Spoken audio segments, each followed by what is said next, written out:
لا إله إلا الله وحده لا شريك له ونشهد أن سيدنا وشفيعنا ومولانا محمد عبده ورسوله أما بعد فأعوذ بالله من الشيطان الرجيم بسم الله الرحمن الرحيم كنتم خير أمة أخرجت للناس تأمرون بالمعروف وتنهون عن المنكر وتؤمنون بالله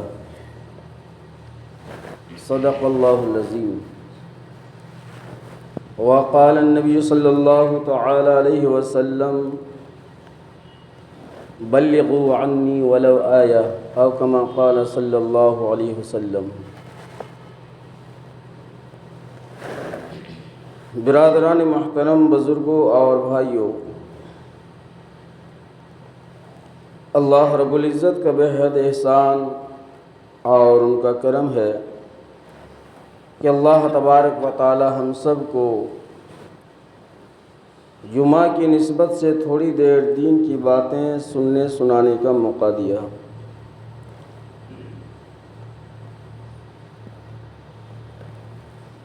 بزرگ اور دوستو، جو آیت کریمہ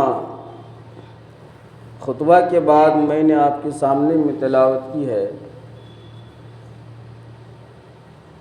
قرآن کی اس آیت مبارکہ میں اللہ جل شانہ و عم نوالہ ارشاد فرماتے ہیں کہ تم بہترین امت ہو، اس لیے کہ تم لوگوں کو بھلائی کی دعوت دیتے ہو اور برائی سے روکتے ہو اور اللہ پر ایمان رکھتے ہو۔ پیارے آقا صلی اللہ علیہ وسلم سے پہلے اس روئے زمین پر انسان کی رشد و ہدایت کے لیے، غلط لوگوں کو صحیح راستے پر لانے کے لیے اور جنت والا سیدھا راستہ دکھلانے کے لیے اللہ تبارک و تعالیٰ نے کم و بیش 1,24,000 پیغمبروں کو مبعوث فرمایا، اور ہر پیغمبر نے، ہر نبی نے اپنی ذمہ داری کو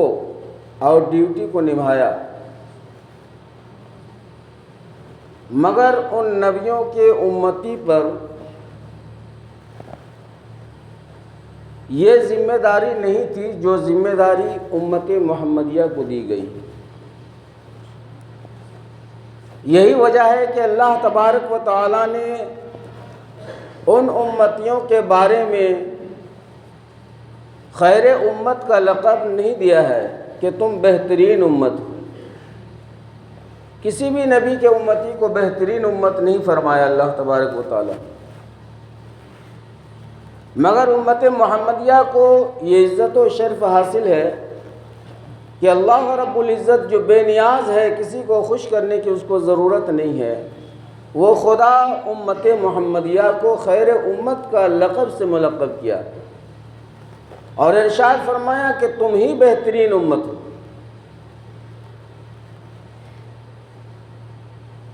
تو انسان انسانیت کے اعتبار سے تو برابر ہے، لیکن یہ اللہ تبارک و تعالیٰ کا نظام ہے، دستور ہے کہ وہ اپنی مخلوقات میں سے کسی کے مقام و مرتبہ کو بڑھا کر قوم کی سیادت اور قیادت پر مقرر کر دیتے ہیں، تو کسی کے مقام و مرتبہ کو گھٹا کر اس کے سرپرستی میں جینے پر مجبور کر دیتے ہیں۔ ایک انسان ہونے کے ناطے ہر ایک کا مقام و مرتبہ بڑا ہے، مگر جس نے علم دین حاصل کیا اور انسانوں کے مقابلے میں ان کا مقام و مرتبہ اللہ اور اللہ کی نظر میں بہت زیادہ ہے۔ انسان ہونے میں سب برابر ہے، مگر اسی انسان میں اگر کوئی ڈاکٹر بن جاتا ہے تو عام انسانوں کے مقابلے میں اس کی عزت و شرف اور اس کا مقام و مرتبہ بلند و بالا ہو جاتا ہے۔ تو امتی ہونے میں جتنے بھی نبی آئے ہیں ہر ایک کے امتی جو ہے برابر سرابر ہے، مگر یہ جو امت محمدیہ کو یہ نمایاں مقام اللہ نے عطا کیا ہے کہ تم بہترین امت ہو، اس کی تو کوئی وجہ ہونی چاہیے۔ اللہ تعالیٰ خود وجہ جو ہے آگے میں ارشاد فرما رہے ہیں کہ تم جو ہے اچھائی کا حکم کرتے ہو اور برائی سے لوگوں کو روکتے ہو۔ تو پتہ چلا کہ یہ دعوت و تبلیغ والا جو کام ہے یہ اس امت کی جو ہے اولی فریضہ ہے، اہم ترین کام ہے، چونکہ یہ ہمارے نبی جو ہے آقا صلی اللہ علیہ وسلم آخری نبی تھے، اور آپ کی شریعت کو، آپ کے طریقہ کو، آپ کی سنت کو، آپ کی سیرت کو قیامت تک باقی رکھنی تھی۔ تو اللہ تعالیٰ نے نبی صلی اللہ علیہ وسلم کے رحلت فرمانے کے بعد امت محمدیہ کے لیے یہ ذمہ داری لگا دی ہے کہ وہ اس مشن کو لے کر آگے بڑھائیں اور اس کو قیامت تک اس کام کو وہ کریں۔ اب دعوت و تبلیغ کی جو ہے مختلف شکلیں ہیں، مختلف گروہ ہیں، اور ہر جماعت اپنے اپنے طریقے سے جو ہے کام کر رہی ہے۔ لیکن وہ حضرات جو علم سے آشنا نہیں ہیں، یا وہ حضرات کہ جنہوں نے اپنی زندگی کا اکثر اوقات غفلت میں گزار دیا ہے، اپنی زندگی کا اصلاح نہیں کر سکا، تو اس دور کے مفکر ملت اور دین اسلام کے فکر رکھنے والے باشرہ عالم دین حضرت مولانا الیاس رحمۃ اللہ علیہ کے ذریعے سے اللہ تبارک و تعالیٰ نے یہ تبلیغ و جماعت والا کام کو آغاز کیا، شروع کیا، اور یہ ایک کام ایسا ہے کہ ہر کس و ناکس بلا تفریق و ملت اس کام کے اندر میں جڑ سکتے ہیں۔ اس کام کی بڑی فضیلت ہے۔ اللہ کے رسول صلی اللہ علیہ وسلم نے ارشاد فرمایا کہ اگر تم برائی کو ہوتے ہوئے دیکھ رہے ہو تو اگر تمہارے پاس ہاتھ سے روکنے کی صلاحیت ہے، طاقت ہے، تو اس کو ہاتھ سے روکو۔ جیسے کہ اپنے ماتحت میں جتنے لوگ ہیں، گھر کے آل اولاد، رشتہ دار، اس کو ہم ہاتھ کے ذریعے سے روک سکتے ہیں، یہ طاقت ہمارے پاس ہے، چونکہ وہ ہمارے ماتحت میں ہے، ہماری سرپرستی میں وہ جی رہا ہے۔ لیکن اگر یہ طاقت آپ کے پاس نہیں اور برائی کہیں پر ہو رہی ہے تو اللہ کے رسول نے فرمایا کہ زبان سے اس کو روکنے کی کوشش کرو کہ بھائی یہ غلط کام ہے۔ یہ بھی ایک تبلیغ ہے، یہ بھی دین کی اشاعت ہے کہ اگر ہم کہیں پر برے کام یا برائی کو ہوتے ہوئے دیکھ رہے ہیں اور ہمارے اندر ہاتھ سے روکنے کی صلاحیت اور طاقت ہے، مگر پھر بھی ہم دیکھ کر چلے جا رہے ہیں، یا پھر ہاتھ سے روکنے کی صلاحیت تو نہیں ہے مگر زبان سے دو بول ہم اس کو بول سکتے ہیں مگر پھر بھی نہیں بول رہے ہیں، یا تیسرا جو طریقہ ہے کہ دل سے جو ہے اسے برا سمجھو اس کام کو، یہ آخری طریقہ ہے۔ اگر طاقت ہے تو اس برائی کو ہاتھ سے روکو، اور اگر ہاتھ سے بھی روکنے کا طاقت نہیں ہے تو زبان سے روکو۔ زبان سے نہیں روک سکتے ہو تو کم از کم ادنا درجہ ایمان کا یہی ہے کہ اس کام کو تم برا سمجھو۔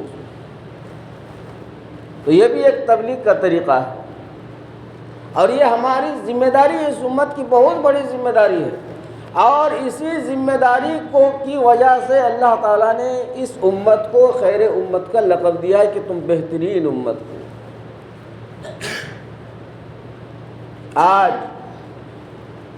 برائی کو ہوتے ہوئے ہم اپنی آنکھوں سے دیکھ رہے ہیں، اور ان تینوں میں سے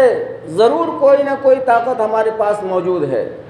چاہے ہاتھ کی طاقت ہو، چاہے زبان کی طاقت ہو، چاہے دل کی طاقت ہو، لیکن تینوں میں سے کسی ایک طاقت کو ہم استعمال نہیں کرتے ہیں، دیکھ کر گزر جاتے ہیں اور یوں کہتے ہیں کہ وہ جانے اس کا خدا جانے۔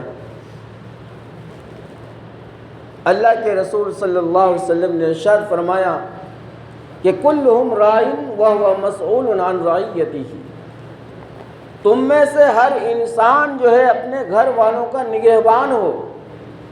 ذمہ دار ہو، اور تمہیں قیامت کے روز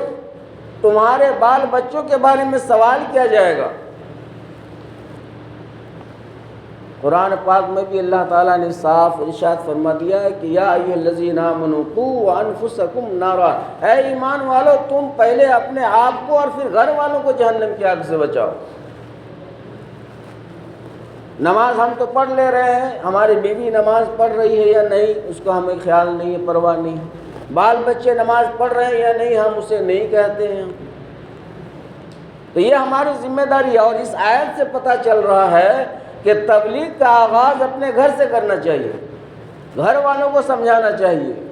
گھر والوں کو بتانا چاہیے، نماز کی جو ہے رغبت دلانا چاہیے کہ نماز پڑھو، نماز اللہ کا اہم ترین عبادت ہے۔ تو میرے محترم بزرگ اور دوستو، یہ تین جو ہے طریقہ ہے تبلیغ کا جو ہر انسان کر سکتا ہے، لیکن اس طریقے کے ذریعے سے آپ کی اصلاح نہیں ہو سکتی ہے۔ اگر ہم چاہتے ہیں ہم اپنی اصلاح کریں، اپنی نماز کی اصلاح کریں، اپنی زندگی کو سدھاریں، دین کو سمجھیں، دین کی جانکاری حاصل کریں، اور ہمارے پاس وقت بھی نہیں ہے اور عمر بھی نہیں ہے کہ ہم مدارس اور مکاتب میں جا کر کسی عالم سے اپنی اصلاح کرا لیں، تو اس کے لیے اللہ تبارک و تعالیٰ نے یہ تبلیغ جماعت والا لائن کو چالو کیا ہے۔ اس میں آدمی اگر اپنا وقت لگائے گا تو انشاءاللہ تعالیٰ اسے نماز بھی آ جائے گی اور بہت کچھ معلومات اسے حاصل ہو جائے گی۔ اور آج اسی کا فکر ہو رہی ہے، اس سے پہلے بھی اعلان کیا گیا تھا، لیکن موسم کے خرابی کی وجہ سے وہ پروگرام نہیں ہو سکا۔ پھر دوبارہ ذمہ داروں نے کل سنیچر کے دن جو ہے اسی مسجد میں، مسجد خیر الانام میں عصر سے لے کر عشاء تک کا ایک مجمع رکھا ہے، جوڑ رکھا ہے، جس میں جو ہے اس بات کی فکر کی جائے گی کہ جیسے ہم دین میں جڑے ہوئے ہیں، ہم نمازی ہیں، ہمارے محلے والے، ہمارے پڑوسی، گاؤں والے، علاقے والے کیسے نمازی بن جائیں، کیسے وہ اللہ کے گھر آنے والے بن جائیں، اس کی فکر کی جائے گی۔ لہٰذا ہر آدمی کل جو ہے عصر سے لے کر مغرب تک، عشاء تک اپنے وقت کو فارغ کر کے اس پاکیزہ مجلس میں شریک ہونے کی کوشش کریں۔ میرے محترم بزرگ اور دوستو، ہمارا دین بڑا آسان ہے، اور اللہ کے نبی نے جو ارشاد فرما دیا وہ 100% جو ہے صحیح ہے، حق ہے، سچ ہے۔ ارشاد فرمایا کہ الدین و یسر، دین ہمارا آسان ہے، لیکن مشکل کیوں معلوم ہوتا ہے کہ نماز ہم نہیں پڑھ پاتے، نماز کو ہم پکڑ نہیں پا رہے ہیں، شروع نہیں کر پا رہے ہیں، ہماری عبادت جمعہ پر ختم ہو جاتی، بار بار ارادہ بناتے۔ اس کی وجہ یہی ہے کہ ہم جو ہے دین میں شریک اور شامل نہیں ہو رہے ہیں۔ جب دین کو اپنی ذمہ داری سمجھ لیں گے اور آخرت کی فکر اپنی زندگی کے اندر داخل کر لیں گے تو پھر دین پر چلنا ہمارے لیے سہل اور آسان ہو جائے گا۔ پھر ہماری ذات سے متاثر ہو کر لوگ جو ہے خود بخود جو ہے دین کی طرف آئیں گے، جب ہم صحیح ہو جائیں گے۔ ہم خود ہی صحیح نہیں ہیں، ہم خود بے نمازی ہیں، ہم خود جو ہے غلط کام کر رہے ہیں، اور ہم دوسرے کو سمجھائیں گے تو یہ کیسے ہو سکتا ہے؟ پیارے آقا صلی اللہ علیہ وسلم کا جو اخلاق و کردار تھا وہ خاص مسلمانوں کے لیے نہیں تھا، بلکہ ایسے واقعات آپ کو بہت کم ملیں گے کہ آپ صلی اللہ علیہ وسلم کا جو اخلاق کریمانہ تھا، مسلمانوں سے زیادہ غیروں کے ساتھ اچھا سلوک آپ کیا کرتے تھے، بغیر کسی تفریق و ملت کے۔ یہ نہیں دیکھتے یہودی ہے، نصارہ ہے، غیر قوم ہے، ایمان والا نہیں، باضابطہ مجمع میں آ کر کہہ دیتا کہ کسی ضرورت کے لیے آپ کے مجمع میں آیا ہوں، لیکن پہلی شرط یہ ہے کہ آپ جب ہماری مدد کریں گے تو پہلی شرط میرا سن لیجئے کہ میں ایمان قبول نہیں کروں گا۔ باضابطہ دھمکی دے دیتا تھا پہلے ہی سے، کیونکہ آپ کا تو یہی مشن ہے، لوگوں کو صحیح راستے پر لانا، کلمے کی دعوت دینا، اعلاء کلمت اللہ۔ تو میں جو درخواست لے کر میں آپ کے پاس آیا ہوں، پہلی شرط یہ ہے کہ مجھے ایمان کی بات مت کہیے گا، میں کلمہ نہیں پڑھوں گا۔ چنانچہ ایسے ایک واقعہ پیش آیا، ایک بوڑھا ضعیف العمر یہودی جو ہے، اور اس کا جو سواری تھی اونٹنی، وہ بھی بہت نحیف، لاغر اور کمزور قسم کا تھا۔ اس پر وہ سوار ہو کر پیارے آقا صلی اللہ علیہ وسلم کے مجمع میں وہ آ گیا۔ غیر قوم ہے، بغیر ایمان والا ہے، یہودی قوم ہے۔ آقا صلی اللہ علیہ وسلم صحابہ کرام کے مجمع میں بیٹھے ہوئے ہیں، منبر پر تشریف فرما ہے۔ دیکھا کہ وہ ضعیف العمر آدمی آیا، مسجد نبوی کے دروازے پر اپنے اونٹنی کو باندھ دیا اور مجمع کو چیرتا پھاڑتا ہوا حضور صلی اللہ علیہ وسلم کے قریب پہنچ گیا۔ میرے نبی صلی اللہ علیہ وسلم نے اپنی بات چیت بند کر دی، بیان کو روک دیا۔ جو واضح و نصیحت کر رہے تھے، دیکھا کہ ایک اجنبی شخص آیا ہے، ضرور سے کچھ تکلیف اور پریشانی ہوئی ہے، کچھ کہنے کے لیے آیا، کچھ سنانے کے لیے آیا ہے۔ اسے قریب بیٹھایا، مسلمان نہیں تھا، یہودی تھا، ایمان والا نہیں تھا، بے ایمان والا تھا، مگر آپ نے اس کی عزت و احترام کیا اور اس کی باتوں کو سنا دھیان سے کہ کہیے آپ کی کیا فرمائش ہے، کیا بات، کیا درخواست آپ لے کر آئے۔ وہ یہودی کہنے لگے کہ دیکھیے آپ اللہ کے نبی ہے، میرے پاس ایک ہی سواری ہے، وہ بھی بہت کمزور لاغر قسم کا ہے، اس سے چلا نہیں جاتا ہے، وہ ضعیف ہو چکی ہے اونٹنی، تو میں آپ سے ایک سواری کا مطالبہ کرنے کے لیے آیا ہوں۔ ایک اونٹ ہمیں جو ہے توانا، تندرست، فربا، موٹا تازہ عطا کر دیجئے، میں اس پر سواری کا کام کروں۔ میرے آقا صلی اللہ علیہ وسلم نے اعلان فرمایا، جیسے ہم لوگ مسجد میں کلیکشن کے لیے جب کوئی تعمیری کام ہوتی ہے تو اعلان کرتے ہیں، تو اللہ کے رسول صلی اللہ علیہ وسلم نے ارشاد فرمایا کہ اے صحابہ، کون ایسا ہے جو اس مسافر کو ایک تندرست اور فربا والا اونٹ عطا کر دے، میں اس کے لیے جنت کی دعا کروں گا۔ میں اور اللہ کے رسول صلی اللہ علیہ وسلم جس کے لیے دعا فرما دے، اس میں تو کوئی گنجائش ہی نہیں، شک و شبہ۔ ایک صحابی ہے، بار بار آپ نام سنتے ہوں گے، حضرت عبادہ بن صامت رضی اللہ تعالی عنہ۔ یہ کھڑے ہوئے اور کہنے لگے یا رسول اللہ صلی اللہ علیہ وسلم، میرے پاس دو سواریاں، دو اونٹنی ہیں، دو اونٹ ہیں میرے پاس، اور وہ دونوں کے دونوں جوان ہیں، میں ایک اونٹ لے کر کے گھر سے آتا ہوں اور میں اس مسافر کو دے دیتا ہوں، ہدیہ کر دیتا ہوں۔ وہ گئے اور سواری لا کر کے باندھ دیا، کھوٹا میں دے دیا اس کو، اس بوڑھے یہودی کو۔ کہا جائیے آپ کی فرمائش پوری ہو گئی، دیکھیے باہر گیٹ میں سواری بندھی ہوئی، لے لیجیے آپ۔ کہنے لگے کہ آپ اللہ کے نبی ہیں، اور آپ جو یہ لباس میرے تن پر دیکھ رہے ہیں، بدن پر دیکھ رہے ہیں، بس یہی لباس ہے، پرانا پھٹا کپڑا وہ پہنا ہوا تھا، اس کے علاوہ کوئی کپڑا میرے پاس نہیں۔ اگر ایک جوڑا کپڑا بھی مرحمت فرما دیتے تو آپ ہمارے لیے اچھی بات ہے۔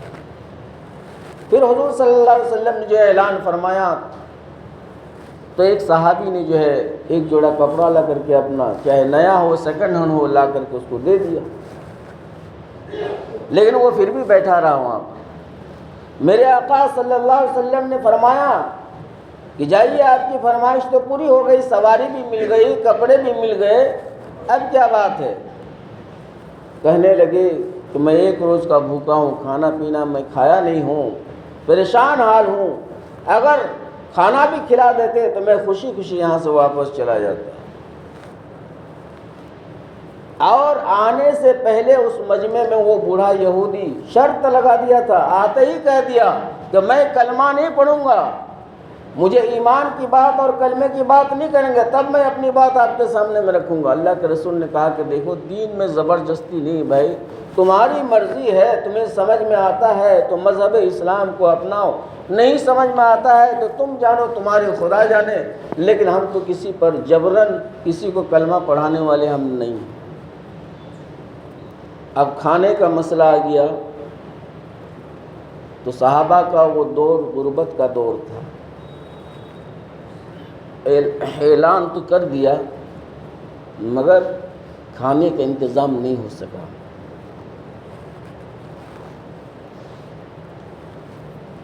صحابہ کرام نے بہت کوشش کیا، اس کا گھر گیا اس کا گھر گیا، لیکن نہیں ہو سکا۔ تو ایک صحابی رسول جو مشہور صحابی حضرت سلمان فارسی رضی اللہ تعالیٰ عنہ، جن کا اسلام بہت کٹھن ہے اور بڑی قربانی اور جد و جہد کرنے کے بعد نبی کی خدمت اسے نصیب ہوئی ہے۔ وہ ملک فارس کے رہنے والے تھے۔ وہ دوڑ کر کے جو ہے فاطمۃ الزہرا رضی اللہ تعالی عنہا کے گھر گئے۔ وہ نبی صلی اللہ علیہ وسلم نے تو فرما دیا کہ دیکھو بابو، یہ فرمائش پوری کرنا بہت مشکل ہے۔ تم بتا رہے ہو کہ میں 1 روز سے کھانا نہیں کھایا ہوں، اور یہ بندہ 3 روز سے جو ہے فاقہ کشی کی زندگی گزار رہا ہے۔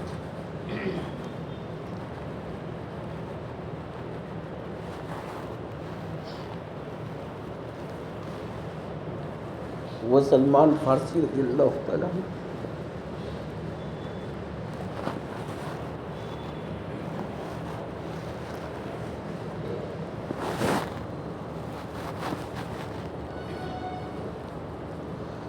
فاطمہ الزہرا رضی اللہ تعالیٰ عنہ کے گھر تشریف لے گئے اور لے جانے کے بعد اس بات کو سنایا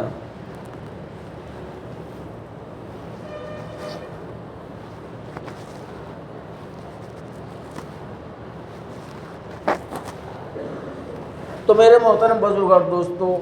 اس واقعہ کو میں پورا نہیں کر سکتا ہوں۔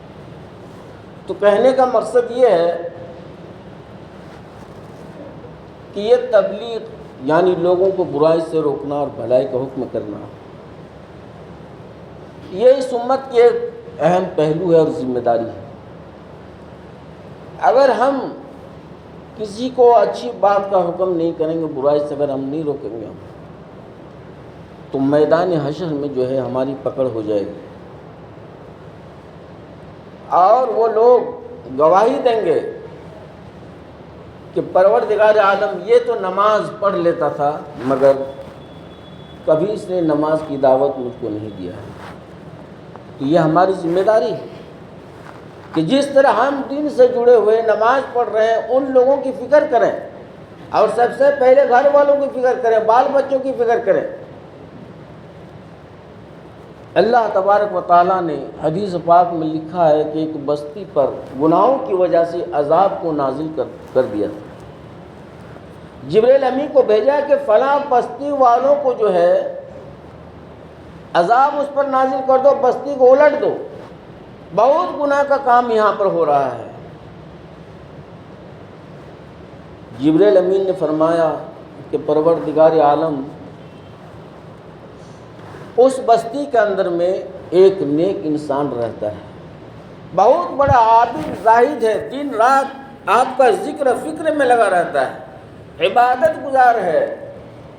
تو اگر میں آپ کا عذاب نازل کر دوں، بستی کو اگر میں پلٹ دوں، تو وہ نیک انسان بھی پسا جائے گا۔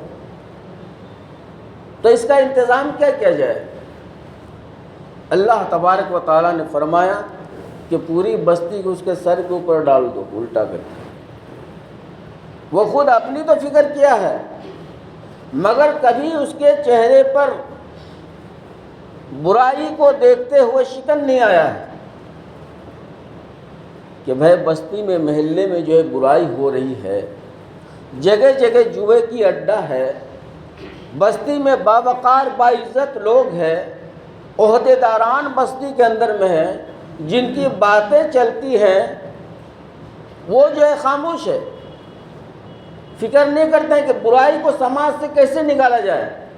ہم ٹھیک ہے، ہم تو جوا نہیں کھیل رہے ہیں، ہم تو نماز پڑھ رہے ہیں، ہم تو بے نمازی نہیں ہیں، ہم تو چوری نہیں کر رہے ہیں، ہم کو اس سے کیا مطلب ہے۔ خصوصاً بزرگوں اور دوستوں، یہ بستی دینی معاملے میں ہم تو کہیں گے 100 سال پیچھے چلا گیا ہے، مگر علاقے میں جا کر کے دیکھیے آپ سیر و تفریح کیجئے، پروگراموں میں جائیے، جلسہ جلوس میں جا کر دیکھیے لوگوں کی جذبات، قربانی، شوق، تڑپ. لیکن افسوس کہ اللہ تبارک و تعالیٰ نے ان بستی والوں کو نوازا ہے،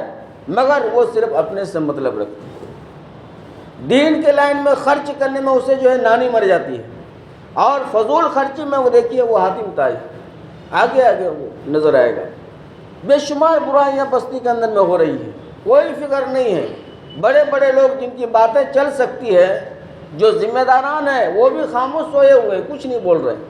یہ اس امت کی بہت بڑی ذمہ داری ہے. تو میرے محترم بزرگ اور دوستو، اللہ تعالیٰ نے فرمایا کہ اس نیک انسان کے سر پر پوری بستی کو الٹ دو،